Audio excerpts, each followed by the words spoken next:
Alright, welcome back to my YouTube channel. I'm Andy's Vlog. Kibuloy, tuluyan ng mahuhuli. Nako po, nandahil sa 10 milyong pisong reward at dadagdagan pa ng pamahalaan.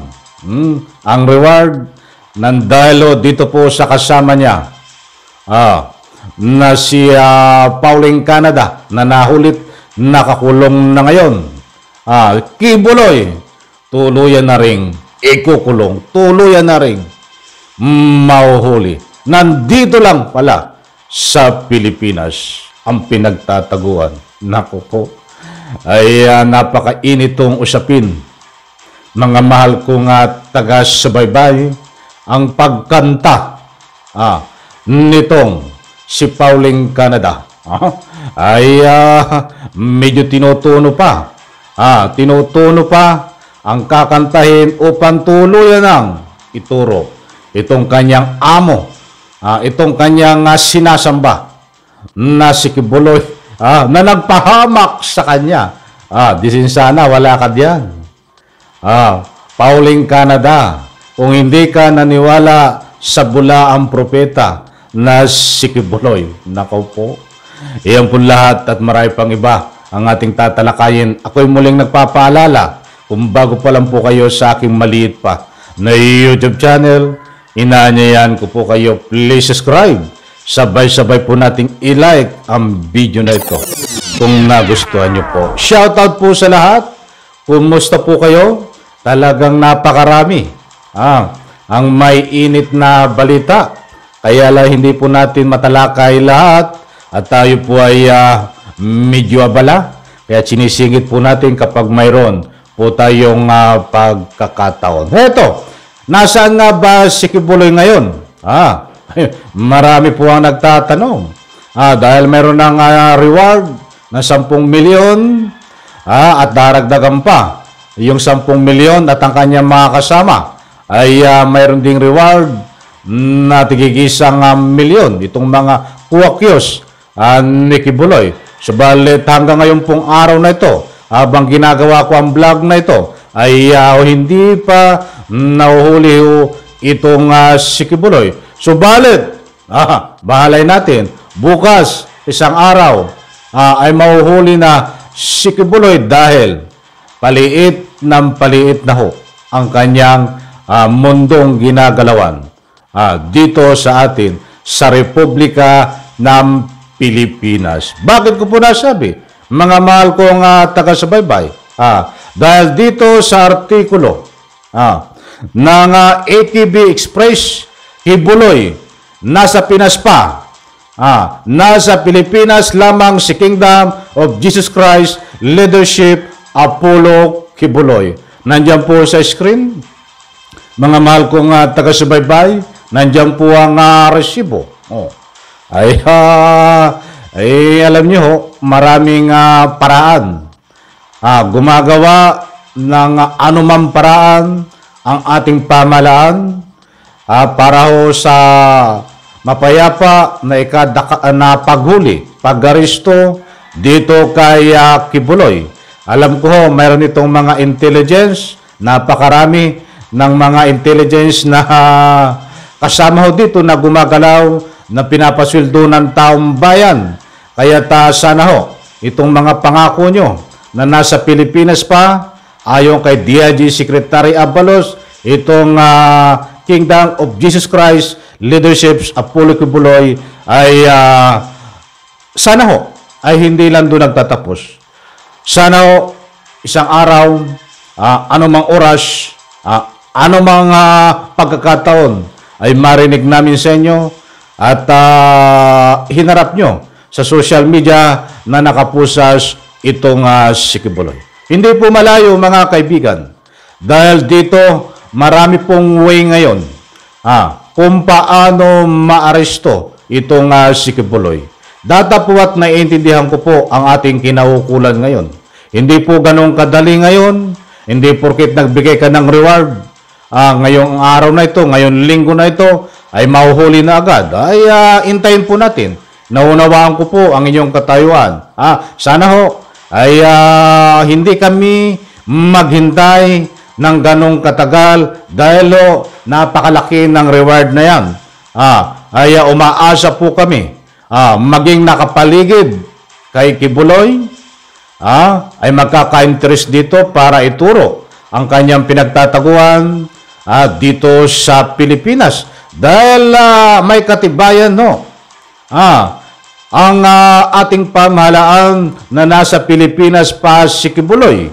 Dahil walang anumang record diyan po sa immigration na nakalabas na ho siya ng bansa. But data po sa puntong yan, kung gumamit po siya ng illegal na paraan, katulad po tinatawag na backdoor, gumamit man ng anuman sasakyang pandagat, ang tawag doon ay backdoor para pumuntan China ho. Mga kaibigan, iyan po ang kabang-abang. Lalo pong ikangay tatagal ang paghuli dito, mga kaibigan. Isipin po natin, huwag po tayo mag-alala. Kahit ito po ay pumunta ng China, mga kaibigan, sa China ho, ay hindi ka po tatanggapin diyan kapag hindi ka resident visa. Pag nag-expired ho ang iyong travel diyan, ay pwede ka pong ikulong hulihin dahil illegal po ang iyong pag-stay. I'm sure, wala naman visa diyan si Kibuloy na Chinese visa, mga kaibigan. Hindi ko lang po alam. Ina isang public opinion ko. Kasi marami ho nag-aalala kung si Kibuloy ay nasa China na. Ay para sa akin ho. Dahil pumupunta rin po tayo ng iba't ibang country.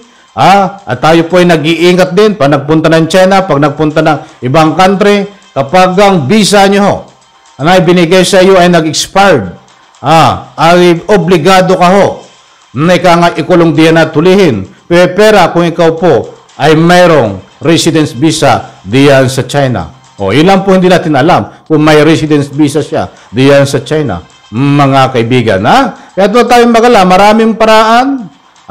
Ano man ang ginawa ni Kibuloy na paraan na yan po ay hindi magwawagi. Batang kabang-abang po dito, ay alam ko that is a standard operating procedure kapag nahuli ang isang kasamahan mo sa kaso at kaibigan mo at amo mo ang iyong kasama na kinasuhan. Katulad ho nito ni Pauline Canada, yan po ay obligado na interrogate, tanungin, imbestigahan kung nasaan ho si Kibuloy. Mga kaibigan, allowed po yan. But sa po'y legal na paraan, walang torture. Tanungin kung saan loob na magsabi kung nasaan. But ngayon until now, wala pa po tayong nakukuha kung kakanta na nga ba itong si Pauline Canada upang ituro ang kanyang mga kapatid, kasama, at siyempre itong si Kibuloy dito ho sa po'y kanyang pinagtataguan na di umano, ayon po sa nakuha nating reliable information, ay talagang nasa Pilipinas pa nagtatago itong si Kibuloy. Nasa Pilipinas lamang. Maaari ho. Kita mo itong si Pauline Canada, nasa station lang, malapit sa pulis, kalapit lang ho ng police station ang kanyang bahay. Hindi yung maaresto noon pa. Diba? So maaari si Kibuloy nandyan lang ho. Mga kaibigan, kaya huwag po tayong mabibigla. At ako rin po ay umaasa sa pamamagitan po ng reward na 10 milyon para kay Kibuloy at madadagdagan pa. Napakalaking tulong po yan para sa lalong madaling panahon maaresto ito. At siyempre sa tulong nyo po, mga mahal kong taga-subaybay, sa tulong ng taong bayan, bakit ko po nasabi? Isang tawag nyo lang ho. Kung alam nyo ho ang kinaroroonan ni Kibuloy, itawag nyo lang po sa mga numero na naka-flash diyan po sa wanted poster. Hindi nyo na kailangan magsadya. Itawag nyo lang ho. Basta't nakumpirma ho na nandun si Kibuloy at naaresto at yung numero nyo ay nag-appear. Yun ang pagbabatayan, mayroon na po kayong 10 milyong piso bilang reward. Kaya't huwag po kayong matakot. kung ano man ang kinalaman nyo dito, mga kaibigan nyo, ay pwedeng maging instant millionaire sa isang tawag lang kung saan naroroon si Kibuloy. At syempre ito ang inaabangan po natin, ang pagkanta ni Pauling Canada, mga kaibigan, para ituro ang kanyang lokasyon nitong kanyang amo na si Kibuloy. Mga kaibigan, kabang-abang po yan. Walang duda, posibleng mangyari, ikanta niya po ang kanyang amo na si Kibuloy na sinasamba. At syempre, itong mga membro, tagasunod ni Kibuloy na matagal lang nabulagan, isa rin pong paraan yan, isang way. Pwede rin kumanta yan, mga kaibigan, sa ika nga po'y dito sa 10 milyon bilang kapalit sa pagturo ng kanilang sinasamba na si Kibuloy. Lahat po posibleng mangyari dito po sa reward na ito. Kaya napakalaking tulong ito, mga mahal kong taga-subaybay. Okay, in reaction po dito sa ating tinalakay, diyan po sa comment section. Huwag po kayong matakot magbigay ng anumang public opinion. Abang-abang po tayo. Ako alam ko ho, taong bayan ay inip na. But sa panahon ngayon po, ngayon lang po ako nag-i-start muli. Na ika nga po ay muling maghihintay dahil may panibago pong strategy, taktika ang ating pamahalaan sa pamamagitan ng reward, sa pamamagitan po ng PNP, sa pamamagitan po ng kinauukulan, sa pamamagitan po ng taong bayan. Tulong-tulong na po lahat para ma-resto itong si Kibuloy. Muli po maraming salamat. Pagpalain po tayo lahat. Babait palakpakan.